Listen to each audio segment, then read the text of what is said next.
So welcome to this quick start guide on how to use Contact Center Pro, and this particular configuration has the blind recruitment feature. So let me take you through it step by step and what you can look at.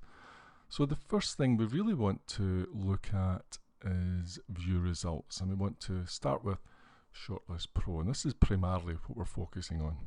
So click on View Results, Shortlist Pro, and this takes you into the Shortlist Pro filter. So this is where you can decide which parameters you want to set to reduce a long list to a short list. And this just helps reduce large numbers of applicants down to a manageable smaller number. And you see, you can use or not use this filter here. This is what this is all about. And you simply add a number into here. You can add more than one. You can add numbers for all of them. Typically speaking, you would maybe use 2 or 3 to help you narrow down and filter people. And here you have a reminder of which personality topics are being used, what they are, P1 through to P16. And these appear along the top here. And again, if you hover over P1, P2, P3, it reminds you what that is referring to.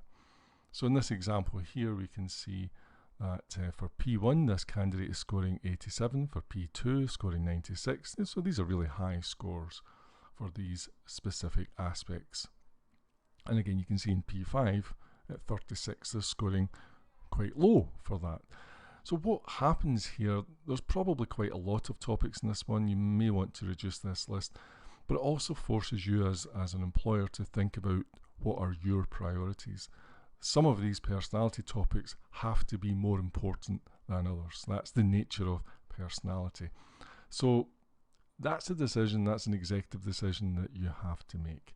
Now, the other feature here, as I said, we have activated the blind recruitment feature, which means that you don't see the candidate's name, you don't see the candidate's gender, and you don't see the candidate's email at this stage. So you can see that they're all here. So there's the candidate. You can see when they registered, and you can see what the results are, but you don't actually get to see the rest of those details. And the reason for this is to help you more than comply with any equalities legislation. So what would happen now is you would go through and you would look at the results and you decide where you want to see high scores.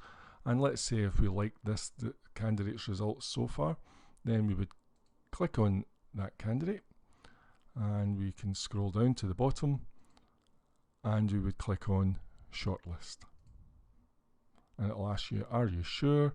You say OK.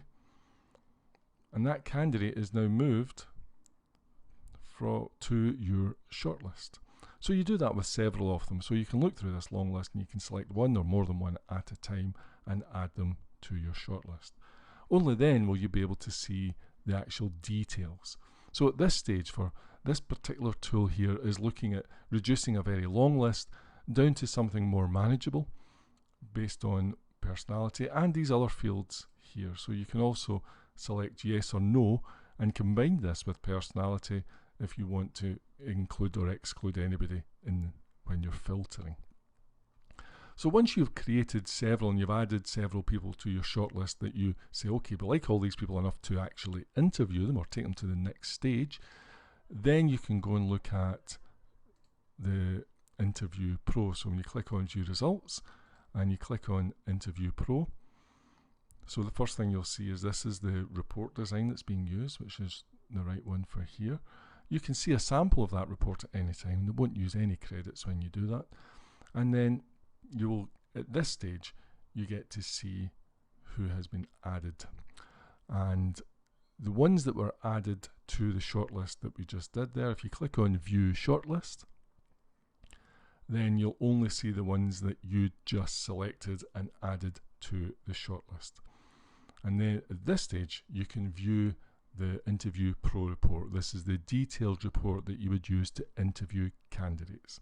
And this shows all the answers that they gave in their application. So not just the personality, but it also reveals all the answers to the questions that you also asked, and they're revealed here. And if you want to see the full list again, you just go back to View Recent. If you decide you don't want to, if you're not interested in anyone here and you decide I'm not going to bother, you can simply move them to the archive, and you can keep this list here within your Interview Pro shortlist very fresh and up to date. And if you're using this over 1 month after a month, then you'll always want to keep it clean and up to date, so you're only looking at your most recent candidates and most recent campaigns. So that's the key thing here. Couple of features. Everything's largely been configured and set up, and the only other feature we will is the distance calculator. You can activate or deactivate this, but if you are using it, we need to know exactly the country and the zip code of the place of work. So we need that information here. If you're using blind recruitment, then you don't really need the gender neutrality. If you're not using blind recruitment, then you probably should use the gender neutrality just to ensure that you're complying with the Equalities Act. And what this does is it makes all the reports, the Interview Pro reports, the detailed reports, gender neutral. So again, you're not revealing the actual gender of the individual. However, it will include their name and all their other details. So that's essentially the key things, and I would encourage you to try that and familiarise yourself with that process. As a point of interest, you can never delete any candidate's details, so you will never lose any candidate's details, so you don't really need to worry that any disasters can ensue.